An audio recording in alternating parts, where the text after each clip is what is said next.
हमने देश के लोकतंत्र को बचाने के लिए कुर्बानियां दी हैं। चौथी पीढ़ी का सैनिकों हमारे परिवार ने कुर्बानियां दी है।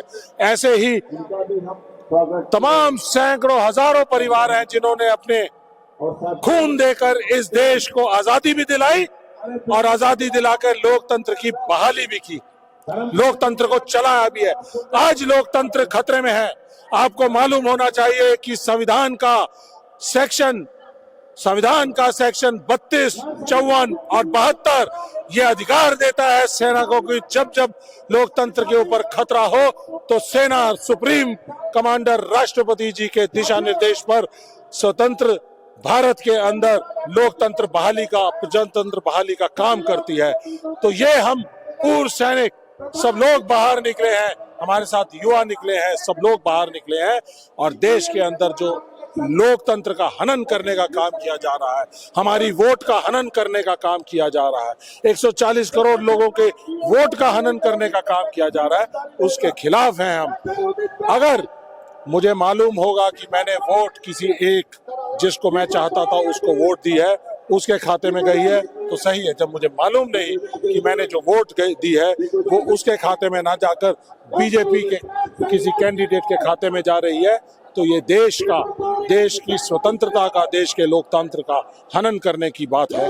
इसलिए हमारी देश के सैनिकों, पूर्व सैनिकों की जिम्मेदारी बनती है कि देश के लोकतंत्र को बचाया जाए, देश के प्रजातंत्र को बचाया जाए, देश के युवाओं को बचाया जाए, जिन्होंने 1.5 लाख बच्चों को रातों रात एक तुगलकी फरमान से अग्निपथ स्कीम लाकर जिनको बेरोजगार कर दिया है।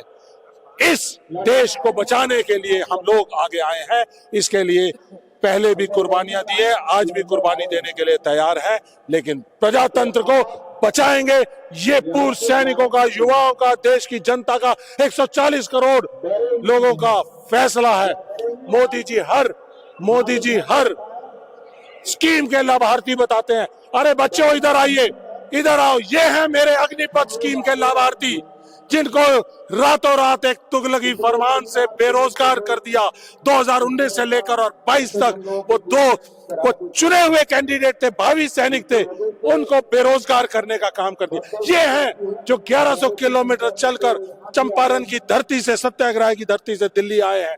ऐसे युवाओं के उनको हनन करने का काम किया, उनके रोजगार छीनने का काम किया, देश की सेना में काम करने के सपने को, जज्बे को मारने का काम किया इस मोदी सरकार ने। इस तानाशाही सरकार को 2024 में जाना होगा। मगर सर अग्निवीर स्कीम, आप एक तरफ अनएम्प्लॉयमेंट की बात कर रहे हैं, बेरोजगारी की बात कर रहे हैं, Agniveer is providing some sort of employment, why you are opposing it? आप 4 साल के लिए अपने बच्चे को भेजेंगे? मैं कहना चाहूंगा मोदी जी को, अपने सरकार के जितने भी मंत्री हैं, अधिकारी हैं, उनको बोलो 4 साल के लिए अपने बच्चे को अग्निवीर बना के भेजे। अग्नि में झोंकने का काम कर रहे हैं। 4 पीढ़ी का सैनिक हूं, मैं अपने बच्चे को अग्निवीर नहीं बनाऊंगा। ऐसे ही लाखों की तादाद में देश के सैनिक हैं जिन्होंने अपने पीढ़ी दर काम किया है, अपनी देश की सेना में काम किया है। कोई अपने बच्चे को अग्निवीर बनाने को तैयार नहीं है। आप बनाएंगे? अधबके सैनिक को सियाचिन में अलग अलग जगहों के ऊपर आप भेजने का काम करते हैं। अधबके सैनिक को आप देश से लड़ाने, देश की सेना में लड़ाने का काम करेंगे? देश की सेना के अंदर भेदभाव पैदा करने का काम किया है मोदी जी आपने। आप जाति और धर्म के नाम पे लोगों को बांटते थे, देश के सैनिक को बांट दिया, सर्विस के दौरान बांट दिया। आपसे ज्यादा शर्मनाक काम किसी ने आज तक देश की सेना के लिए नहीं किया।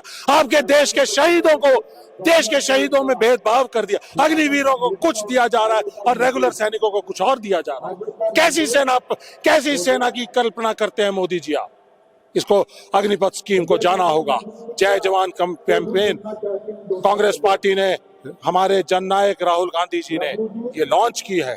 इसके 2 काम, पहली चीज 1.5 लाख बच्चे जो हमारे पेंडिंग भर्तियों के लिए जूझ रहे हैं उनको ज्वाइनिंग दी जाएगी।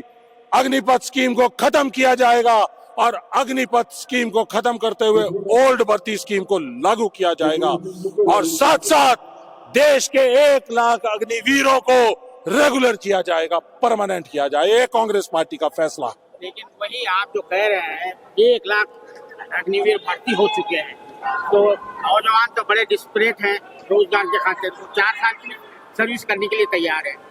आपको मैं याद दिलाना चाहूंगा, झुंझुनू का एरिया, अलसीसर, मलसीसर, धनूरी गांव, 3,500 पूर्व सैनिक, 5 किलोमीटर के दायरे में 3 गांव हैं, 132 शहीद, 500 सेवारत सैनिक, अग्निवीर एक भी नहीं। फैसला किया है उन्होंने कि हम अग्निवीर में नहीं जाएंगे। ये रोजगार देंगे आप? 18 साल में भर्ती और 22 साल के अंदर उसको बेरोजगार। देश की सेना में भर्ती होने का सपना, देश के लिए काम करने का सपना, और 22 साल के अंदर बेरोजगार। ऐसी सेना नहीं चाहिए। ये ऐसी सेना के जरिए 10 साल बाद हमारी सेना सिर्फ अग्निवीरों की सेना होगी, और हमारी सेना के अंदर ना कोई टैंक चलाने वाला, ना कोई मिसाइल चलाने वाला, ना कोई रडार चलाने वाला, ना हेलीकॉप्टर की सर्टिफिकेशन करने वाला, और ना ही कोई फाइटर एयरक्राफ्ट की सर्टिफिकेशन करने वाला, और समुद्री जहाज जिसके अंदर 2 करोड़ पुर्जे होते हैं, गिनती करने लग जाओ तो 10 साल लग जाएंगे आपको मोदी जी। इसलिए कहना चाहता हूं, मैं पृथ्वी मिसाइल का स्पेशलिस्ट हूं। 12 साल लगे मुझे तैयारी करने में, स्पेशलिस्ट बनने में, तो 4 साल में आप कैसे फौजी तैयार करेंगे? देश की सेना ने भी कहा है, हमारे चीफ ऑफ आर्मी स्टाफ जो उस समय थे, उन्होंने, जनरल नरवाने ने कहा कि अग्निपथ स्कीम देश की सेनाओं के लिए, तीनों सेनाओं के लिए शौक के तौर पर आया। ये हमारी मांग नहीं थी, और देश के सैनिकों को, मौजूदा सैनिकों को, मौजूदा सेना को नहीं मालूम कि इन अग्निवीरों को कैसे इस्तेमाल किया जाए। उन्होंने पॉलिसी, ये थोपी हुई स्कीम है, पॉलिसी जारी की है। इस पॉलिसी के तहत ये कहा गया कि अग्निवीरों को इंडिपेंडेंटली डिप्लॉय नहीं किया जा सकता, अग्निवीरों को सेंसिटिव जगह पे डिप्लॉय नहीं किया जा सकता, अग्निवीरों को मुश्किल हालातों में -7 डिग्री या 7 डिग्री टेम्परेचर के अंदर डिप्लॉय नहीं किया जा सकता। तो हमें ऐसा अग्निवीर नहीं चाहिए। हाँ, आपने सवाल किया कि मोदी जी क्यों लाए? जवाब यह है कि वो देश की सेना को वैसे कमजोर नहीं कर पाए जैसे उन्होंने मीडिया को कंट्रोल कर लिया है और बाकी सारी तमाम एजेंसियों को कंट्रोल कर लिया। फौज को कंट्रोल नहीं कर सकते। फौज के अंदर सिस्टम है, प्रोसीजर हैं, और बहुत ही बड़ी लीगेसी और ट्रेडिशंस हैं। फौज को कंट्रोल नहीं कर पाए, तो इसलिए फौज को कमजोर करने का फैसला लिया। फौज को कमजोर करने का फैसला इसलिए लिया ताकि 10 साल बाद ये जो 75% अग्निवीर वापस आएंगे, उनको प्राइवेट आर्मीज, अपने पूंजीपतियों की आर्मी बनेगी। वो पहले ही सिक्योरिटी इंडस्ट्री में आ चुके हैं, वो डिफेंस की इंडस्ट्री में आ चुके हैं, और इन 75% लोगों को वो इस्तेमाल करेंगे, झोंकेंगे अपनी प्राइवेट आर्मीज बनाकर अफगानिस्तान में, मिडिल ईस्ट में, जहां कहीं पे भी युद्ध हो रहा होगा वहां पर भेजेंगे, पैसे कमाएंगे। अग्निवीरों का गलत इस्तेमाल होगा, और जब देश की सेना 10 साल बाद कमजोर हो जाएगी, तो मुझे याद आता है 400 साल पहले जब ईस्ट इंडिया कंपनी आई थी, तो इसी तरह से राजे रजवाड़ों को कमजोर कर दिया गया था, पैसों से खरीद लिया गया था। ऐसे ही पूंजीपति हमारे देश की ऑल्टरनेट सेना तैयार करके इतने मजबूत हो जाएंगे, और हमारी सेना कमजोर हो चुकी होगी, तो उस समय पर देश गुलामी की तरफ अग्रसर होगा।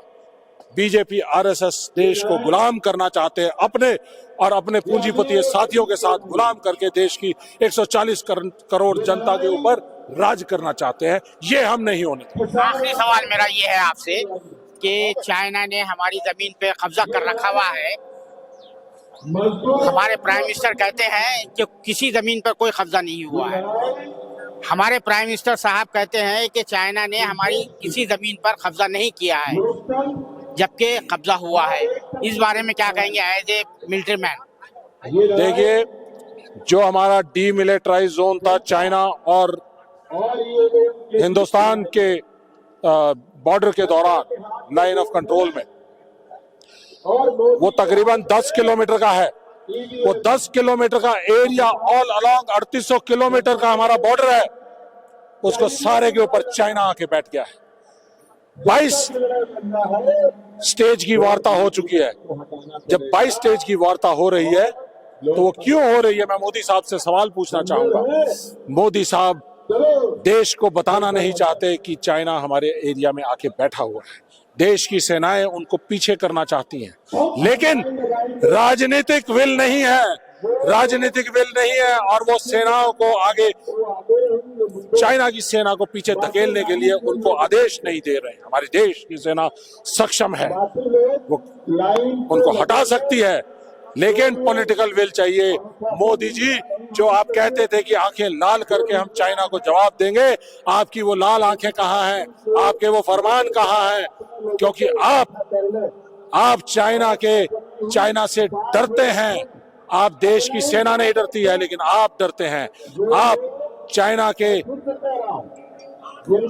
के लिए काम कर रहे हैं, आप अपनी देश की सेना को कमजोर करने का काम कर रहे हैं। मैं ये कहना चाहूंगा कि मोदी सरकार, चेत जाइए, देश की सेना को खुला हाथ दीजिए, ताकि हमारा जो खोया हुआ हजारों किलोमीटर, स्क्वायर किलोमीटर का जो एरिया है वो वापस लिया जा सके और देश की सीमाओं को बरकरार किया जा सके। बहुत शुक्रिया। ये थे कर्नल राहुल चौधरी साहब, जो अग्निवीर स्कीम के खिलाफ भी, ईवीएम के बारे में भी, और चाइना ने जो हमारी ज़मीन पर, हमारे मुल्क की बड़ी ज़मीन पर कब्जा किया है उसके बारे में कह रहे थे। उन्होंने कहा कि ये अग्निवीर की जो स्कीम लाई गई है उसका खास मकसद यही है कि पूंजीपति, जो सरमायादार है, जो क्रोनी कैपिटलिस्ट कहा जाता है, जो 2-4 जो है वज़ीर आज़म के करीब जाने जाते, कंसिडर किए जाते हैं, उनको मदद पहुंचाई जाए। और ये जो है मर्सनरीज के तौर पर, उनका ये इल्ज़ाम था कि ये मर्सनरीज के तौर पर काम करेंगे, जब रिटायर होंगे वहाँ से निकलेंगे, अपनी 4 साल मुलाजिमत की मुद्दत ख़त्म करके जब बाहर निकलेंगे तो ये मर्सनरीज के तौर पर काम करेंगे, जो देश के लिए बड़ा ख़तरनाक है। और ये कह रहे हैं कि अग्निवीर स्कीम लाकर मोदी सरकार ने जो है फौज को कमज़ोर करने का काम किया है। कैमरामैन जीशान राय के साथ मैं अब्दुल बारी मसूद।